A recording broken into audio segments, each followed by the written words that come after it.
પાંચમા સ્કંદની અંદર બે પરમહંસની કથા છે. છેલ્લો દીકરો નામ છે પ્રિયવ્રત, અને પ્રિયવ્રતના વંશની અંદર આગળ જતા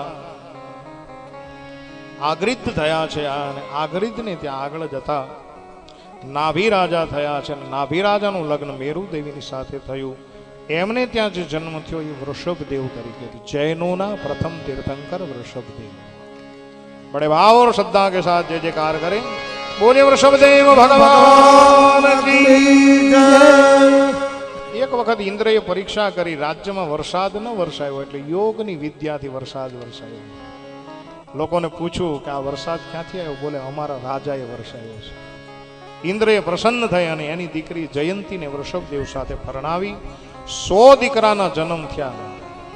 એમાં મોટો રાજા જે ભરત હતો ને દીકરો, એને રાજ્યનો અધિકાર પામ્યો છે. અને પોતે વનની અંદર વિચરણ કરતા કરતા નથી વસ્ત્રોનું ભાન, નથી દિશાઓનું ભાન, મોઢાની અંદર એક કંકર રાખી અને સાહેબ તપશ્ચર્યા કરે. જૈનોની તપશ્ચર્યા આકરી હોય છે.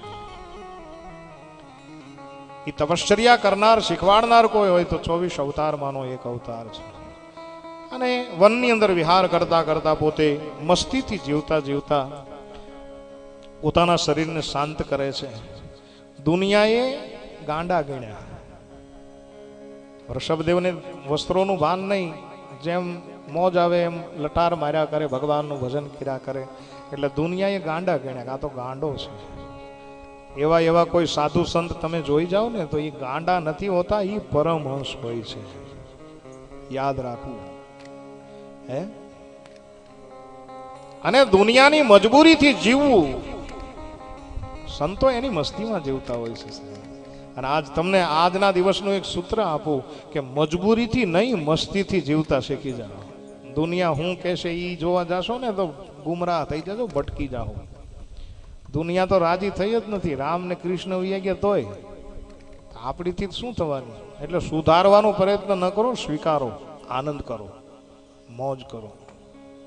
આ સમય મોજ કરવાનો છે. હા, અને ભરતજી પિતાજીની જેમ પ્રસિદ્ધિ પામવા માટે ગયા, પણ ગુમરાહ થઈ ગયા. હરણની અંદર મન ફસાઈ ગયું.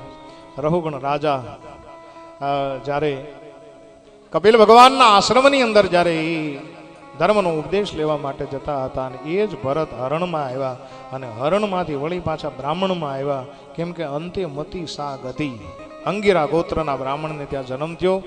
જડ ભરત નામ પડ્યું. મા બાપ જીવતા હતા ત્યાં સુધી વાંધો ન આવ્યો. મા બાપના મૃત્યુ પછી આને કાઢી મૂક્યો. ભાઈ તું ગાંડો છો, હાલ નીકળ. વનની અંદર રઘુગણ રાજાને ધર્મનો ઉપદેશ આપી અને સુંદર મજાની રીતે ભવાટવીનું વર્ણન કર્યું, ભૂગોળ ખગોળનું વર્ણન કર્યું, 28 પ્રકારના નરકોનું વર્ણન કરી. અને મેરે ભાઈ બહેન 5મા સ્કંદને વિરામ આપ્યો. 6ઠા સ્કંદની અંદર પરીક્ષિત સુખદેવજીને પૂછે છે કે મહારાજ 28 પ્રકારના નરકોનું વર્ણન કર્યું, એ સાંભળતા ધ્રુજારી વસૂટી જાય તો શું એ ભોગવવું પડે? બોલે હા, ભોગવવું પડે. કરેલા કર્મના બદલા દેવા પડે ને ભોગવવું પડે. તો બોલે એના માટે શું કરવું? બોલે પાપનું પ્રાયશ્ચિત કરો. હા પસ્તાવો વિપુલ ઝરણું સ્વર્ગથી ઉતર્યું છે, પાપી એમાં ડૂબકી દઈ અને પુણ્યશાળી બને છે. આમ કરી અને અજામિલનું સુંદર મજાનું આખ્યાન આપવામાં આવ્યું છે. ત્યારબાદ વ્રત્રાસુરનું પ્રકરણ આપવામાં આવ્યું છે. પુંસવન વ્રતનો વિધિ અને 49 પ્રકારના મારુતોના જન્મની કથા કરી. અને 7મ સ્કંદને વિરામ આપવામાં આવ્યો છે. પરીક્ષિતે એક પ્રશ્ન કર્યો કે પ્રભુ બ્રહ્મ પોતાની ક્ષમતામાં રહે ખરો? બોલે હા રે.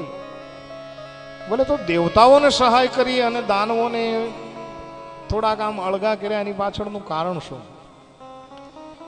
ત્યારે પરીક્ષિત મહારાજની સામે સુખદેવજી મહારાજ કહે છે કે ઈશ્વર ક્રિયા કરતા જ નથી. ભગવાન કોઈ ક્રિયા કરતું જ નથી. આપણે ક્રિયાનો દોષ એના ઉપર ઠાલવીએ છીએ. આ ભગવાને કર્યું.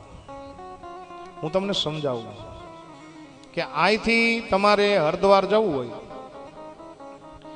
તો આપણે ટ્રેનમાં બેસી જઈએ અને ટ્રેન ધીમે ધીમે ધીમે ધીમે ચાલવા માંડે એટલે રાજસ્થાન વટાવે ને એમપી નો અમુક ભાગ વટાવે. અને બીજા દિવસે આપણે હરિદ્વાર પહોંચી તો આપણે બધા શું કહીએ? તમે કયો જોઈએ, હું તમને પૂછું. આપણે શું કહીએ, હરદ્વાર આવી જાય એટલે કહીએ ને, હાલો હાલો હરદ્વાર આવ્યું, થેલા ઉતારો, નાસ્તાનો થેલો ભૂલાઈ ન જાય. આ હરદ્વાર મને એટલા માટે યાદ આવી ગયું કે મારી કથા આવતી 29 જૂનથી હરદ્વાર છે. આમાંથી જે કોઈને આવવું હોય ને એ અહીંયા ટેબલ ઉપર નામ લખાવી દેજો. 29 થી 8 જુલાઈ સુધી બહુ સુંદર મજાનું આયોજન છે. હોટલમાં રહેવાનું, 3 ટાઈમ ભોજન કરવાનું, કેમ કે ભૂખ્યા ભજન ના હોય ગોપાલા.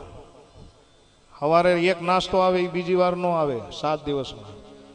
7 દિવસમાં બપોરના ભોજનમાં એક મીઠાઈ ફરસાણ આવે બીજી વાર નો આવે. એટલે બહુ સુંદર મજાનું આયોજન. શ્રીમદ ભાગવત કથા 8 થી 11 બપોર પછી આપણે બધે દેવદર્શને જવાનું.